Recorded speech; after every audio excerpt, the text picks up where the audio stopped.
I feel like we've finally reached a time when we can start to grow again. That's why this week's theme is all about overcoming adversity, such as what we experienced this past year. Uh huh. Our special guest is Rick Page from Massachusetts. He'll give us his take on an overcoming adversity. We'll also update you on the happenings in the community calendar, including new information on the Pops Train Music Festival scheduled for September 25th. And we'll feature a song by Barry Dwyer and hear from George about what's going on at Melanie Cafe. So if you're ready, let's get started with The Rusty and Jan Show. When the world comes crashing down on us, they're always there, and they're always happy company because they care. Oh, yes, they care. And when you need to take out pain, well, no one else will do. Dial the phone or go on Zoom. Thank God there are friends like you. I said, thank God there are friends like you.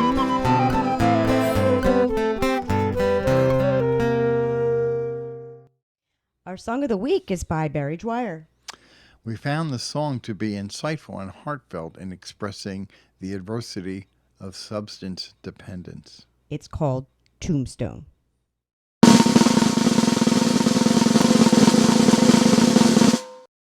To a song that I wrote that I haven't done in a long time. Kind of a downer, but it's kind of very truthful about my life.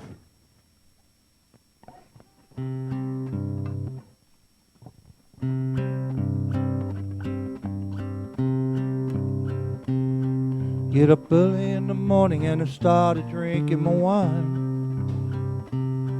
By the time the sun rises, I'm already feeling fine. Left my cares and worries at the door. Hope they don't come knocking no more. Get up early in the morning and I started drinking my wine. I lie in bed all day with a whiskey bottle in my hand. Close my eyes and dream I'm in the world's greatest rock and roll band. All the girls, they would scream my name, and that's the price of fortune and fame. I lie in bed all day with a whiskey bottle in my hand. Hi, buddy.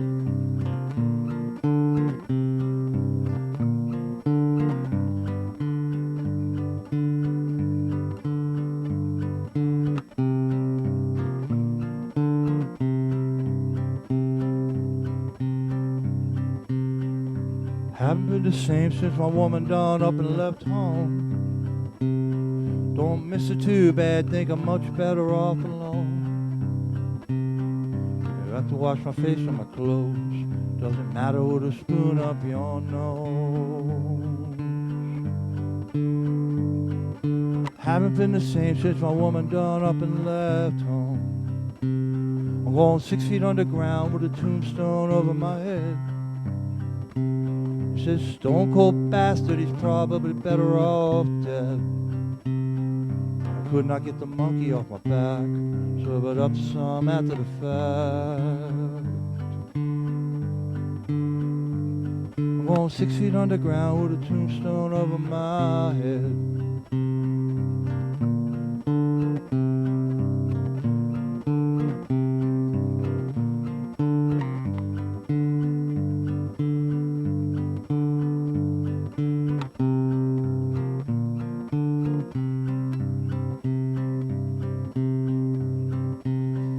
I'm 6 feet underground with a tombstone over my head.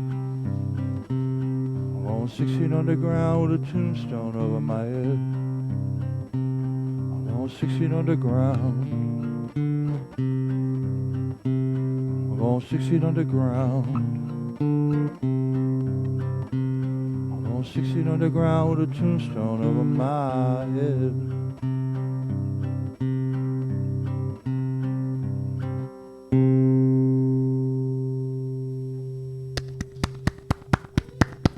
Thank you. And that's it for me. And now it's time for Going Out with Rusty and Jan.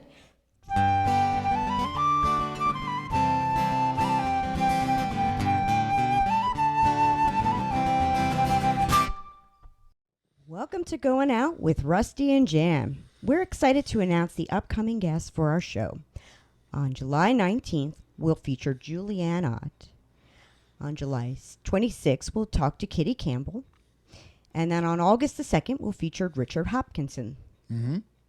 Melalani Cafe is continuing to have indoor performances. As always, please remember to support both the artist and the cafe. You know, we've got this whole virtual thing going on, and George is still back there trying to hold everything together, so make sure you stop in even if you're virtual with us. Here are some upcoming shows. On Saturday, July 17th, Barry Bohr and Joe Navidi will perform from 2 to 5 p.m. Sunday, July 18th, will feature Paul Woznicki from 2 to 4:30. Please contact this lady if you are interested in scheduling a show at Melalani. Our weekly open mic is continuing to thrive. We'll continue to have our hybrid format until everyone is comfortable in performing inside. As usual, we'll have online signups every Wednesday at 5 on Melalani Open Micers Facebook group page. Yeah. And as far as going live or virtual, I think there's always going to be a virtual component with us. So stay tuned and we will give you what you need. Till we figure out what form that's going to take. Yeah. Here are the festivals that we are aware of.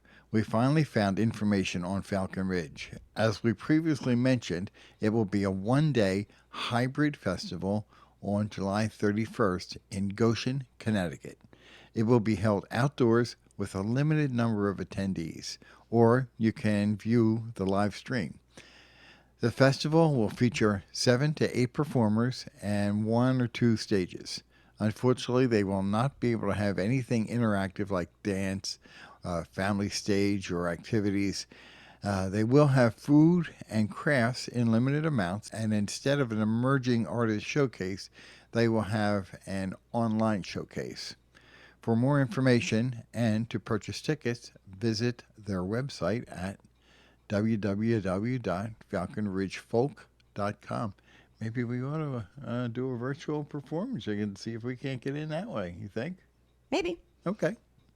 The Philadelphia Folk Festival will be a hybrid event this year, and it'll take place on August 21st through the 22nd. It'll feature live concerts at the Spring Mountain Ski Area, limited to a maximum of 1,000 audience members. Instead of in-person camping, PFS will once again offer virtual campsites. For more details, visit www.pfs.org. Yeah, and we're going to do something down at Melalani during that weekend. So Rusty and Jam will have some sort of a presence, and we hope that you'll come to our virtual campsite or one of the other ones, or consider doing your own. It's not the usual folk fest. We're sorry, but this could be a new experience, and it could open your eyes to some opportunities you didn't see before. So We had a blast last we year. really did. You know, it's really worth exploring. You know? And it was nice to not have to go up and down over that hill or deal with bugs and heat and Yeah. thunderstorms and Right. the Right. like. Exactly. So don't whine about it. Just participate. You know, it's everybody's doing the best they can. This is a post-pandemic day. What the heck? X-Fest will take place in person at the Country Creek Winery on September 17th and 18th. Their volunteer registration page is now open at www.xfsmusic.org. We have more information on the Pop Strain Music Festival. Oh, yeah. We Yes. were down there last weekend. We went down to Tuckahoe Station, saw the train, and got to meet some conductors and people, and we're very excited. It's going to be a big day. Yep. It'll take place on September the 25th from 10 to 4, and it'll coincide with the Tuckahoe Transportation Heritage Festival. They will have a number of activities that day, including an excursion train, motor car rides, display trains, etc. And they will be in charge of providing them, and we will be in charge of providing the music for the event. So we're looking for other musicians to play sets throughout the day. Wristbands can be purchased for $10 for adults and $5 for kids, and that'll give you access to all of the activities at the festival. If you're performing, the price of the wristband will be waived. And don't forget that we'll be filming footage for the video to go along with Rusty's song Pop's Train. We'd love for you to take part in the filming. It's going to be a great day. It's going to be great weather. It's going to be in September.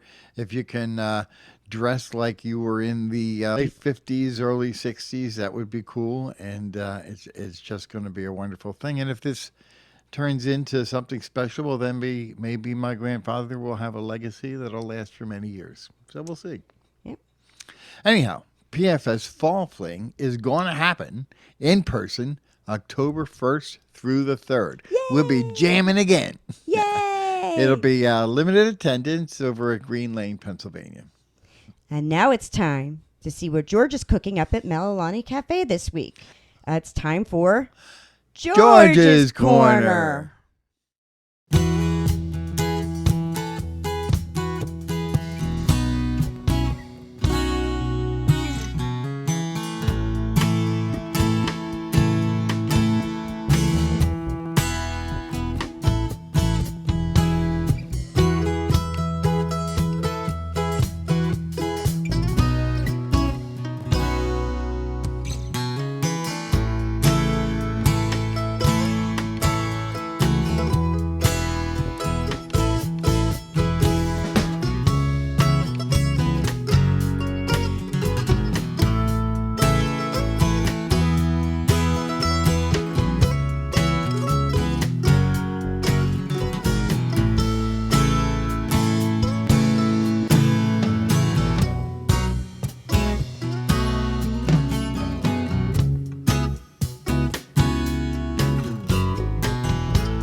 Hey everybody, and welcome to George's Corner. I'd like to thank Rusty and Jan for having me on their show today.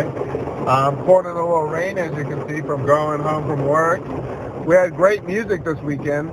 Charles and Marsha played on Sunday, and on Saturday we had Beth and Chad Patrick, and that went really well too. So come check out our open mic on Thursday and live music on Saturday and Sunday. Thank you. Bye. And now it's time for Head to Head with Rusty and Jan.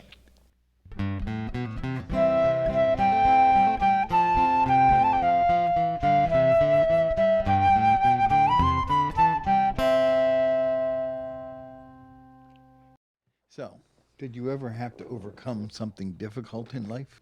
I'm sure everyone has at one time or another. I myself struggled with eating disorders in my mid-20s and early 30s and spent some time as an inpatient at Renfrew. It was one of the hardest things I've ever had to overcome, and I still struggle with mental illness issues like anxiety and depression to this day. Yes. I know you have, and you did very well. I was always so proud of you. I remember and I remain supremely impressed with your ability to overcome the adversity that you were plagued with. What about you, Rusty? Well, what the heck? At this age, I'll probably run across a few things of adversity. The hardest thing I ever had to overcome was the effects of my divorce. More specifically, its effect on the people I love and the unfortunate damage to those relationships. I continue to struggle with the scars of that adversity, and most recently I deal with the aches and pains of being a baby boomer, and I'm sure I'm not alone. Yes, between your arthritis in your hands and your low back and other common problems associated with growing older. Yes, everything else works just fine, though. And our newest addition is my new CPAP monitor. Eee. So, how does one overcome adversity? Well, I find the most effective way is to be part of a community of people that hold each other up. We're so fortunate to have that with all of you. And that's the way it is with the Melalaniites. And of course, it's always a good idea to be in touch with your medical support system.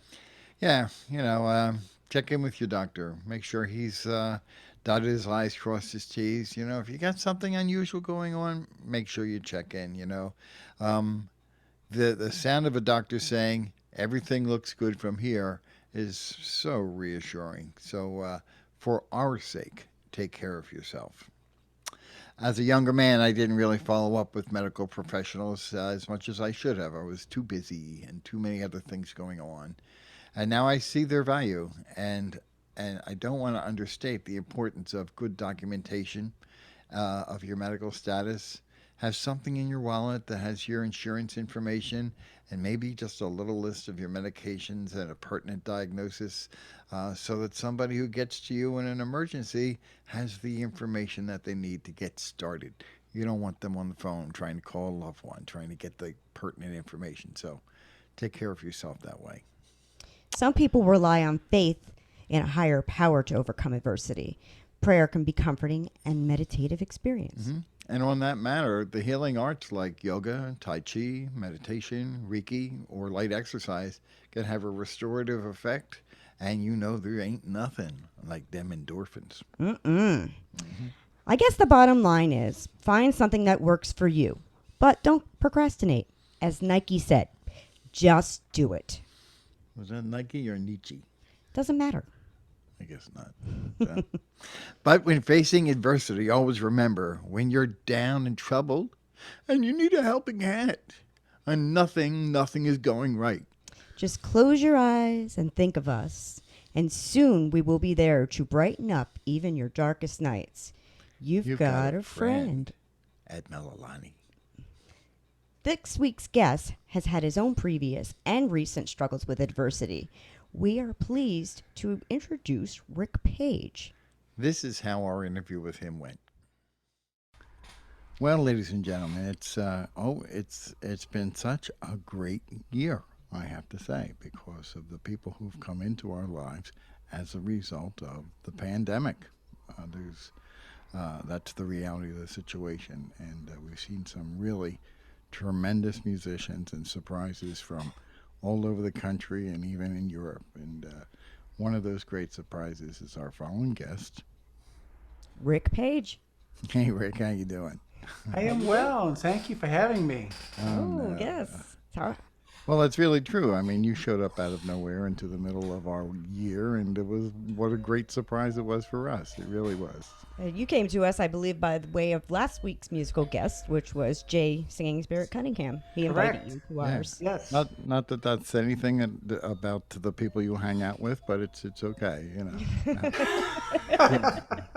You do what you have to do. It's, now, do I understand you met him last week for the first time? Yeah, on Monday, July 5th, we had a rescheduled barbecue, and a bunch of people who were part of the Zoom world. We got together, and I think I met like 4 or 5 people that I had never met in person. But you feel like you know them so well because Isn't you that spend so something? much time with them. Yeah. And so it's like we took up where we left off. It was great. Yeah. The funny thing about me, and usually the first thing people say is, "My God, you're much taller than you are in Zoom." Little teddy. I'm 6'4", so you know. wow. Yeah. You really They are see tall. me, it's like, you're a tall one. Yeah, I figured that you'd heard that before. So. Oh, you think? Yeah. He's pretty tall. He's used I to be 6 foot. Used to be 6 foot. Yeah, you might want to check yourself. You're older now. Well, you know, the last time I checked, I said, that's got to be wrong. It looks like there was a half-inch difference, so wasn't gravity wrong. is winning. Yep. Anyhow, So tell us about your musical business beginnings. When did you start playing and writing, etc.? and what was the impetus? Okay. Well, actually, it's twofold because I'm a singer and I'm also a guitar player. So then they're married together. So I started singing when I was in the 3rd grade. I went to a parochial school, and I had the nuns, and every story you hear about the nuns is true. Yeah, I can So vouch we for won't that. He knows. we won't even go there, but it's No, true. we don't have to. But I'll tell you, some of the things I learned in parochial school, I didn't realize at the time, were very important. And one of those, musically and art-wise, was we had nuns that came in and taught us music theory and how to sing and how to sight read. And of course, when you're a kid, it's like, oh, I'd rather be doing something else. But you're a kid and you're absorbing this, not realizing that you are. And so, of course, we were forced to sing. And thus, you know, I sang since the 3rd grade. We always had shows, choirs, everything. And we'd always sight read. And we would have, you know, nuns come in and teach us theory that I didn't know what it meant. But, of course, you know, it made sense at the time. It's like, I'm never going to use this. So time went by. So when I got a little older, my younger brother, 2 years younger than me, and my cousin, back in the early 60s, it was cool to have a group, not a band, a group. And so we decided, well, the three of us, let's form a group. And I said, okay, I'll sing because I sang. And my brother played guitar and my cousin played drums, who was a phenomenal drummer. And over time, it's like, we really need to add someone else. And I said, well, why don't I play guitar? And my brother says, no, you're not playing guitar. Well, he went away to camp one year, and every day, all the hours of the day, I went down and I played his guitar. I made sure I put it back the way it was because he's very meticulous about how things were, and I just played that until, not my fingers bled, but I'll tell you, until they hurt. Yeah. And I just loved guitar. Well, he came back and he didn't realize I played his guitar. But a couple of weeks later, we were learning a song, and back in the old days, you would just put it on the 45 and just start it again, start it again, start it again, start it again. And he was having a hard time playing this musical passage. And I said, well, let me try it. And he looked at me, he says, you don't know how to play guitar. I said, yeah, let me try it. So I picked it up and I played it right away. And he was so mad. He says, who taught you that? And I said, I did. He says, you just picked that up and just played that. And I said, well, I played a little bit here and there. And he says, you touched my guitar, didn't you? Ma, I'm telling. And he says, so you're going to play guitar, me. I said, okay, I'll play guitar. And thus I had to buy a guitar. And he bought a bass. Well, back then, department stores sold instruments and, $50 was a lot, So I had paper route and I saved my money and I bought my first electric guitar, and it was a Zimgar. And he had a Zimgar bass, and then we were electric, and it's like, all right, we're cool now. And that was the beginnings of it. And I'll tell you, when you start off and you're teaching yourself, you learn a lot of bad mistakes, bad habits. Yep. So as time went on and got better playing, I was in many bands on the road, and I worked with a bunch of really learned guitar players, and they said, you're playing that wrong, your technique is bad. I said, what am I doing wrong? Well, they said, you got 4 fingers and a thumb, you got to use them all versus 3, which a lot of people when they start off. So I had to relearn and unlearn all the bad habits that took a number of years, and I'm glad I did, but I mean, it was tough when you start off learning wrong. Well, So from there, that really, it's interesting you say that, because there's the whole thing about the thumb. There's many guitarists, and you've seen it. They'll use their thumb in a second. They'll hang it over for the D chord, and they'll just pick up that, the F sharp, and that's just the way it's done. But if you come from the classical world, your thumb shouldn't be anywhere near the fret. Exactly, so, well, that rock and roll, I mean, Jimi Hendrix, there you go. Jimi Hendrix, I mean, it's like, what is he doing? Right. So, you get all fingers, you use them all. So That's right. So over time, that's how I got started, and I'm still playing. Yeah. Oh, and I think you really play really lovely. I really do. I mean, we get to see a lot of styles, and everybody brings something special, but you really are quite unique on your fretboard. You really are. He's now called the Smiling Spider for nothing. Exactly. He's all over it. By the way, that story reminds me a little of the one that Jay told last week, except he broke his brother's string and it didn't end so well for him. Yeah. That's right. So now you're writing. I mean, that's something that comes from inside. Now what do you draw on for that? Well, for like writing, it's twofold. You have your lyrics and your music. So the lyrics, for me, I'm influenced by a lot of people. I mean, not only my own lyrics, but I'm really moved by, poets and things. So for instance, I wrote a song based on a speech by Lin-Manuel Miranda.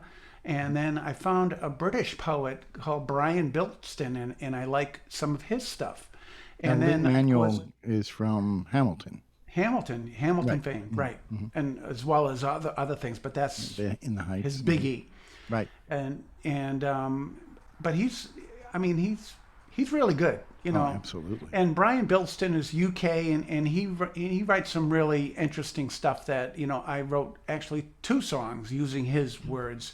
And then, of course, Amanda Gorman, who read at the inauguration in January, I was moved by her words. And then at the same time, I write about the mundane, the crazy thing. I'll talk about, you know, social media, telemarketers, robo-scammers. I mean, everything that we can all relate to. So I'm influenced by a lot of things. So my musical styles, being a child of the 60s, I was influenced by all the greats who are still, you know, influencing people.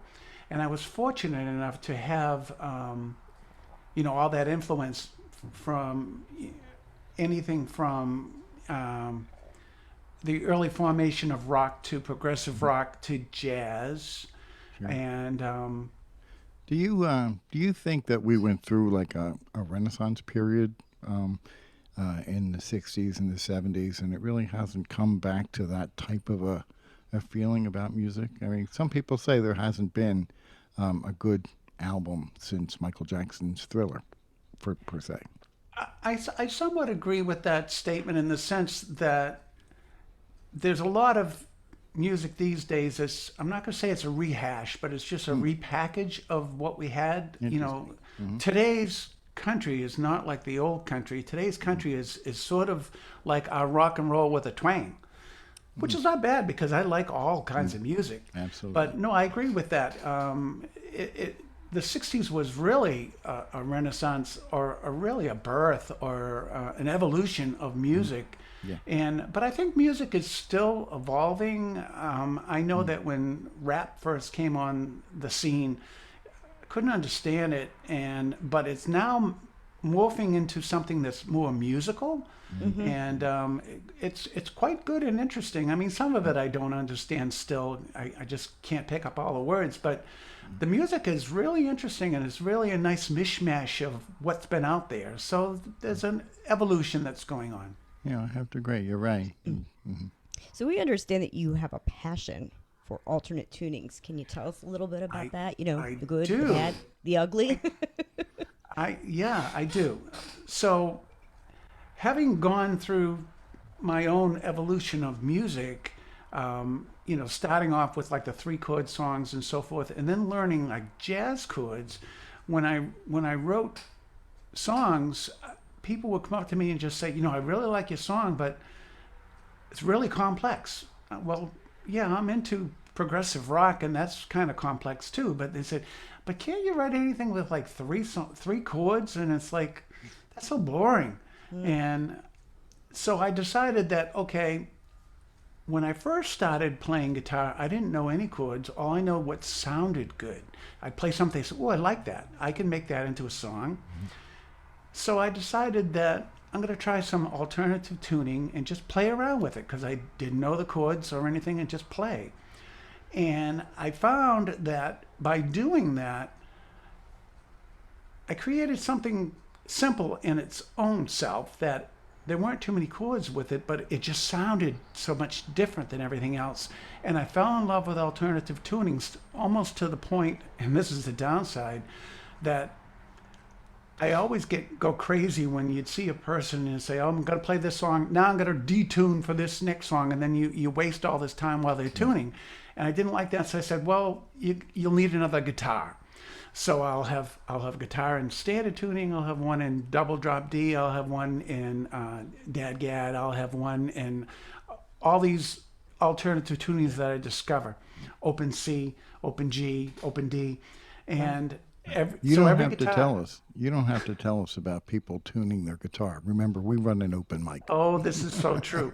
But you know what? The tuning you're talking about is like regular tuning. I call it tuning. You know, it's like, couldn't you tune before you went on all this time you had? That Whatever. irks me. Oh, I mean, some people are quick. They can do it Right. while they're talking and you don't know. But others like ding, ding, ding, ding, ding, ding. And it's like, yeah, it's close enough. Do it, and Do it let me already. get my tune around. Oh, it drives me crazy. Yeah, yeah. But going back to And the then they question. start to play and they're not in tune. Oh yeah, absolutely. It's like real bad. But. I'm talking about our people. This is not right. That I is not shouldn't right. do this. No, you should not. Well, you didn't name names. You just Yeah, I saying didn't. generality. People in because- general. Exactly, and this is almost any open mic, even live or Exactly. virtual. We're So not the only ones. exactly. But you were saying, I'm sorry. Yeah, right. No problem. So by using the alternative tuning, I played less complex things at the beginning because I didn't really know the chords. I just knew this sounds good, but my mind over time it got complex again. So if people look at it and say, "I don't know what you're playing." And I don't know how you played it, but it sounds good. And it's like, no one's ever going to cover your stuff. And I said, well, I wouldn't say never, but the normal person probably wouldn't or Who attempt. cares? Like, we got one person could do it. Why do we need anybody else? Thank you. Thank you. I knew I liked you, Rusty. So why don't you demonstrate one for us? Sure. While I get my guitar out, I'll just give you a little background on this. The first song I'm going to do is in alternative tunings, and it's a tuning that I discovered not too long ago, and it was developed by Robert Fripp. If you recall, Robert Fripp was in King Crimson, and regular tuning, a guitar is tuned in fourths, except for the G and the B, which is a third. This one is tuned in fifths. So it's totally different and totally different chords and sounds. So let me get my guitar, talk amongst yourselves. This song is in the Robert Fripp tuning. And actually, like I said, I read about the mundane in the sense that we all know that with Zoom, we had a lot of friends, met a lot of friends, and many of them never in person. And we all talk about someday soon we're going to see you. And that's the goal. And so the name of this song is called Hello, My Friends. And it's about my friends on Zoom.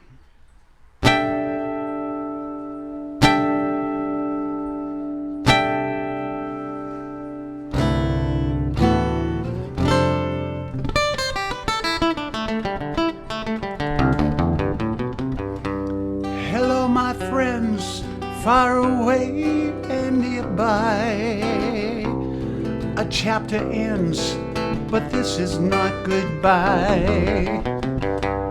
Sang some tunes, lived out life in Zoom. Had some laughs and even cried. Times are changing, schedules rearranging life. Returning to the norm, we'll make do, it's what we do. Music runs through our veins. This is not the end, we'll read again for real.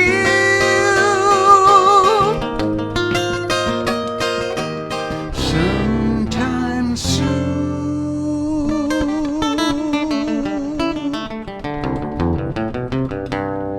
UK and beyond, East and West Coast songs, Middle East knows no bound. This bubble I call home, in trouble on my own. Friendships made, I'll cherish those. Times are changing, schedules rearranging life. Returning to the norm, we'll make do, it's what we do. Music runs through our veins. This is not the end, we'll meet again for real.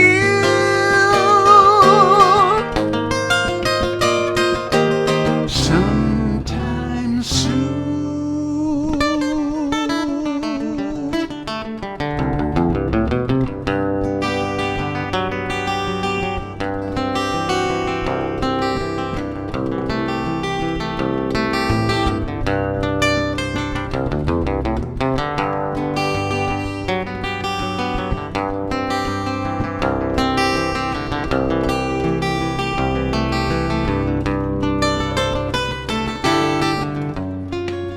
Times are changing, schedules rearranging life, returning to the norm. We'll make do, it's what we do. Music runs through our veins. This is not the end. We'll meet again for real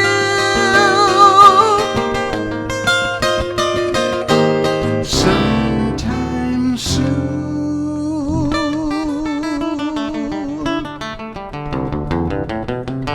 Soon.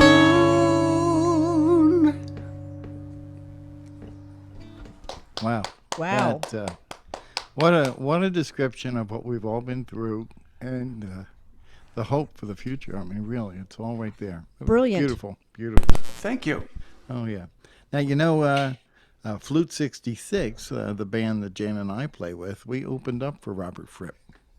Oh, really? In his new band, Honey West. It was a unique experience. Just right place, right time. Everything lined up, and and there we were. It was fun. It was up in New Hope, Pennsylvania. A little place called Havana's. Yeah, yeah. He's doing like Whatever he wants. well whatever he wants, but he's got his girlfriend and they do these really trippy things. He's got like a YouTube channel, and I subscribe to it, and it's like really outside. I'm gonna have to find out where he gets his drugs.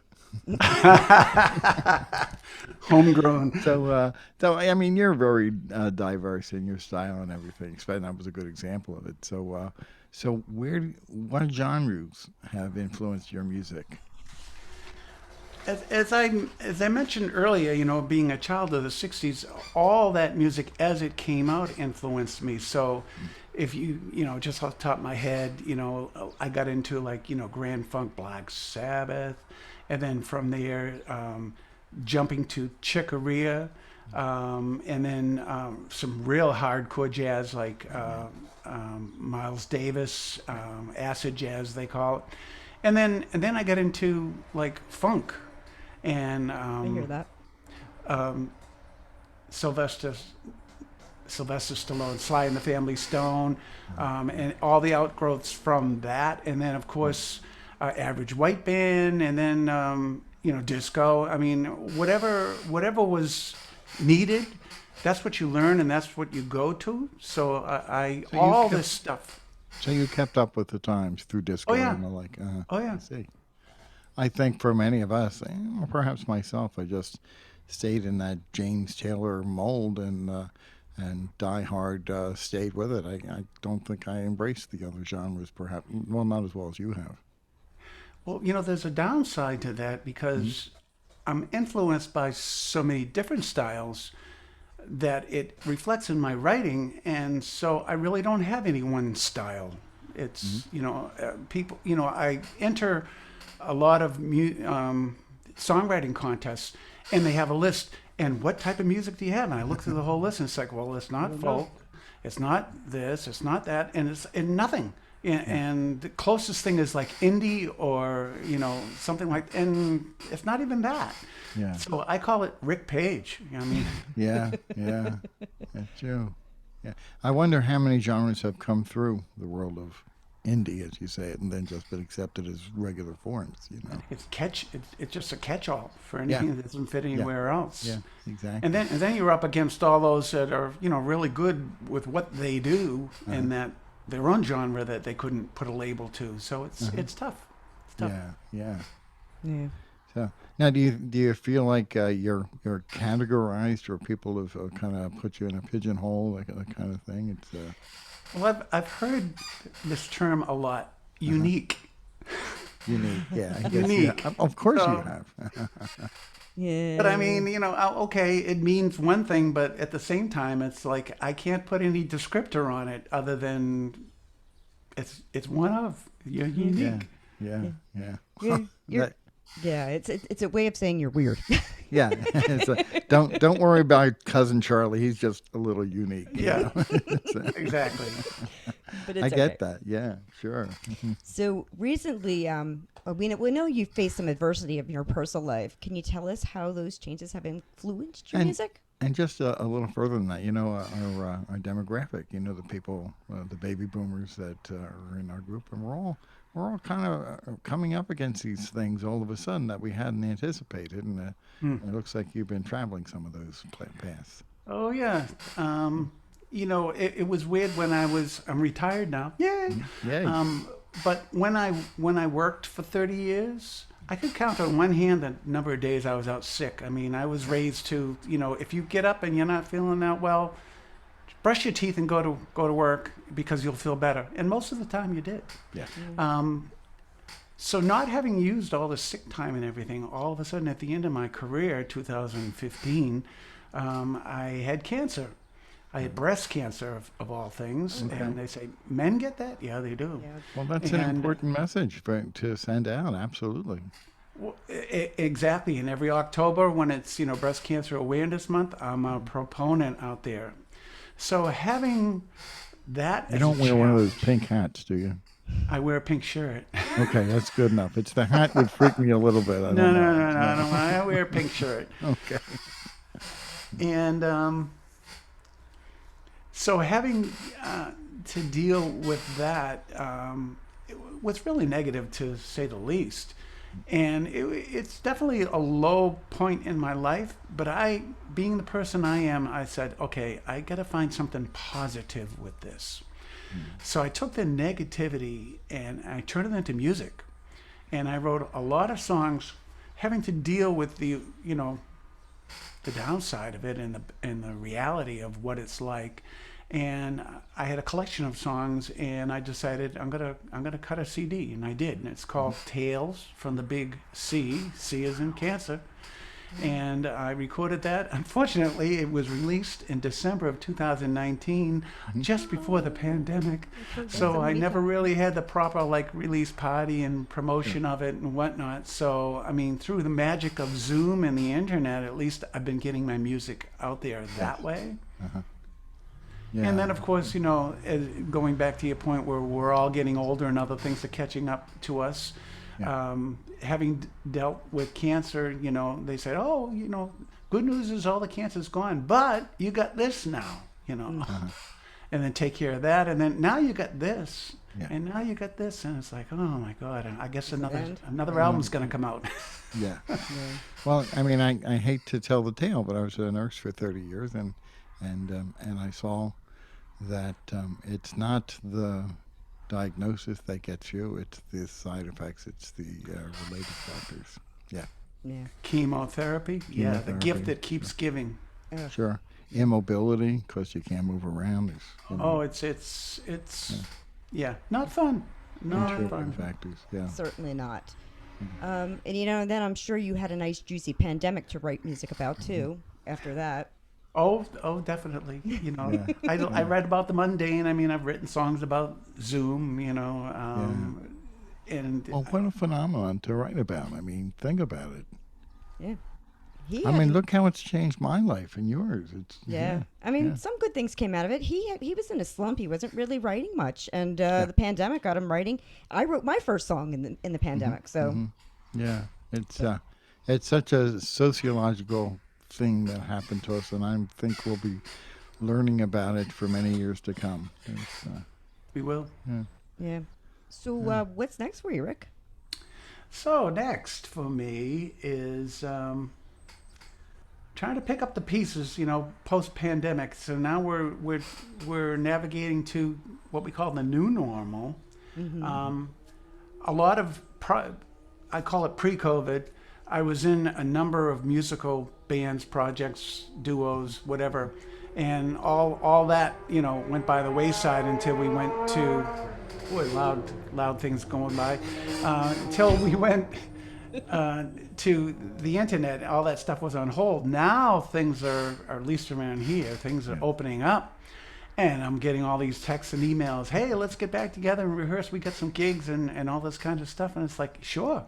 And so I'm busy with that. One of the projects that I was involved in is a duo, and actually I back up a female singer, and she does, all her stuff, and I play the guitar, and I just play backup vocals, for her, and that's fun because she does songs that I normally wouldn't do, so it's nice. It's like I like all music. And then, of course, some of the other bands are totally different. I mean, I was in a band that had 8 pieces in it. Brass section, we did like, Chicago, Earth, Wind and Fire, and, Stevie Wonder, all this good stuff, Blood, Sweat and Tears. But I'll tell you, the economy just won't stand it. So you have to pare down to like 1 or 2, possibly 3. So out of that group, 3 of us are getting together and we're doing a trio because we were the like 3 vocalists, and I think the selling point these days is harmony. So if you have some really good harmony, you stand above everyone else, because there's so many out there that don't have harmony or not that good harmony. And so if you have something with harmony, people stand up and say, "Woo, that's good." Well, and then it's- if you have good music. It's something I preach to our band, Flute 66, all the time. If you've got somebody to harmonize with, well, then you're doing okay. But if you're really going to be competitive, you need 3 voices. And not only that, you take something different. Hey, I play flute. You don't see that every day. No. Almost sometimes it feels a little like a cheap trick, That's right. Yeah. But you do it so well, though. I mean, you. it sounds great. It sounds great. Well, perhaps someday. I mean, I don't imagine you'll be coming to Philadelphia anytime soon, but we would love it if you did. But maybe we could work on a virtual project together. I'd love to hear Sounds what great. Jan would do with some of your stuff. I would love to try to do something with some of your stuff. Absolutely. Yeah, that would be great. So why don't you play us another song? Yeah. Okay. I had earlier I had mentioned that I was impressed by the poetry of Brian Bilstein out of the UK, and this is one of my newest songs based with his words, and he was very creative and interesting in this particular one. It's one of those poems that you read from the top to the bottom and it means one thing, but you read from the bottom to the top and it's totally different. And this song is called Refugees, and I chose to take the positive side, which was the bottom to the top. So here we go.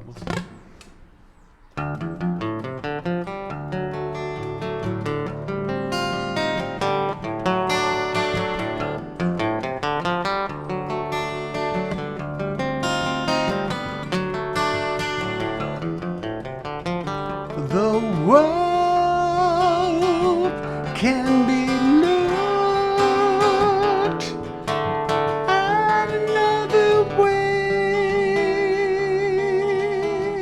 Don't be so stupid to think that a place should only belong to those who are born there. These are people just like us. It's not okay to say, build a wall to keep them out instead. Let us share our countries, share our homes, share our food.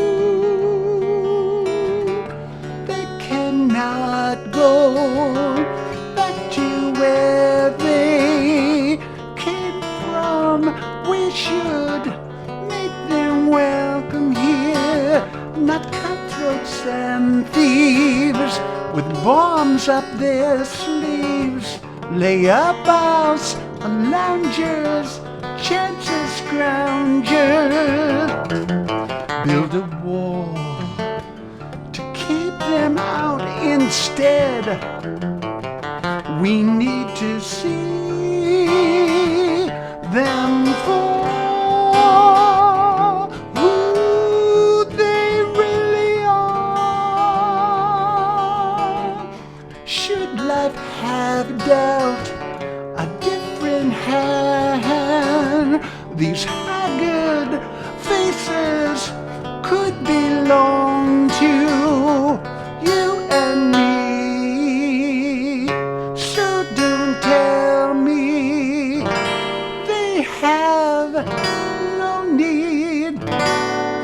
our help.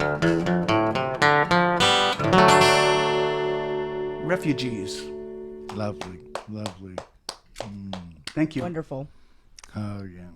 So, before we let you go, do you have a website? Where can we buy your album that you released in December of 2020? Where can we go to see you? Well, you can probably see me online a lot. Good. I don't have a website like a musical one, but I do have a Facebook page. So if you can, Rick Page, easy, RICPAGE. My CD is available to stream on all major platforms. I find that YouTube,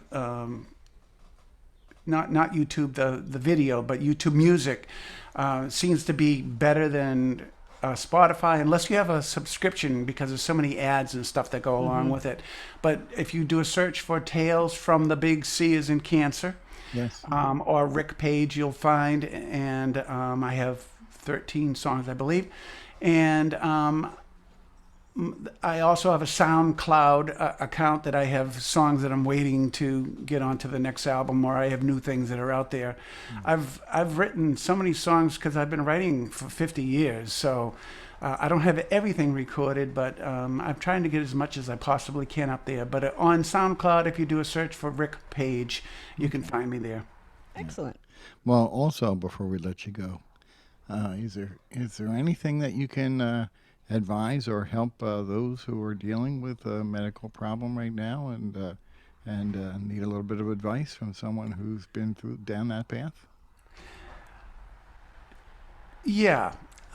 A lot of people offer to help in whatever way, and human nature is to say, no, I'm fine.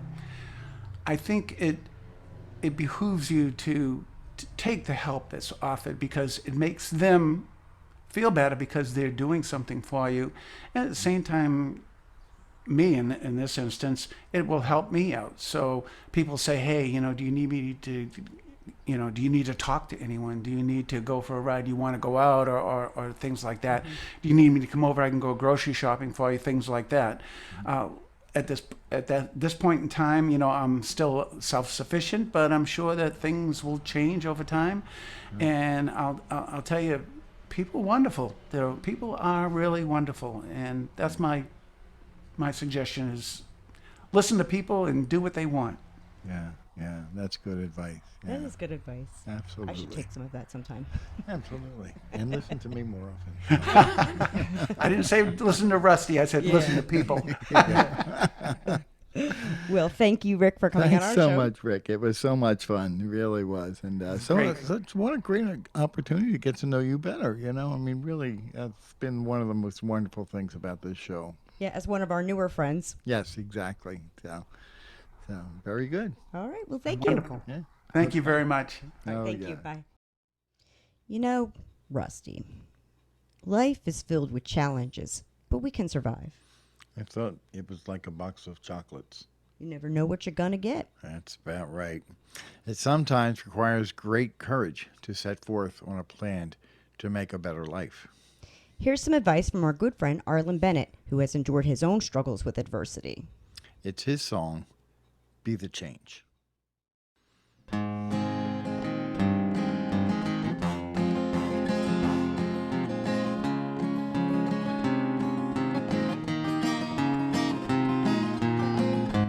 A woman stepped on a bus like any one of us after a hard-working day.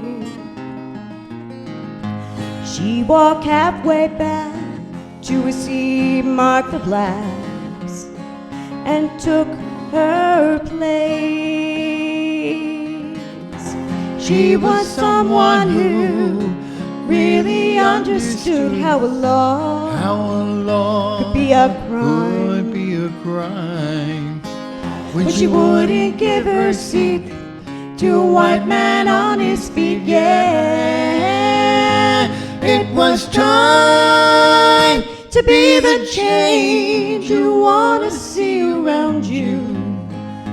Be the right in a world of wrong. Be the one to make a difference. be the change, be the change.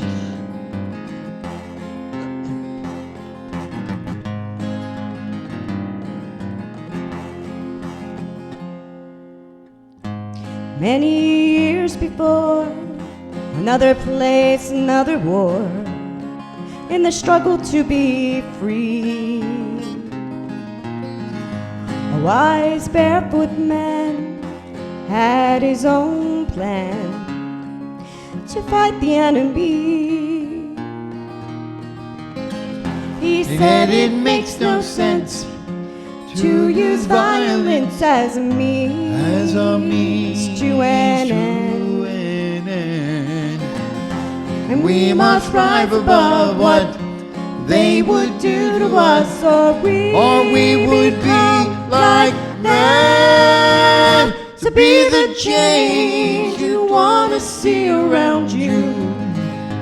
Be the right in a world of wrong. Be the one to make a difference. Be the change, be the change. It's the pull of a lever. It's the sound of your voice. It's now or never. It's a choice to be the change you want to see around you. Be the right in a world of wrong. Be the one to make a difference. Be the change, be the change, be the change, be the change.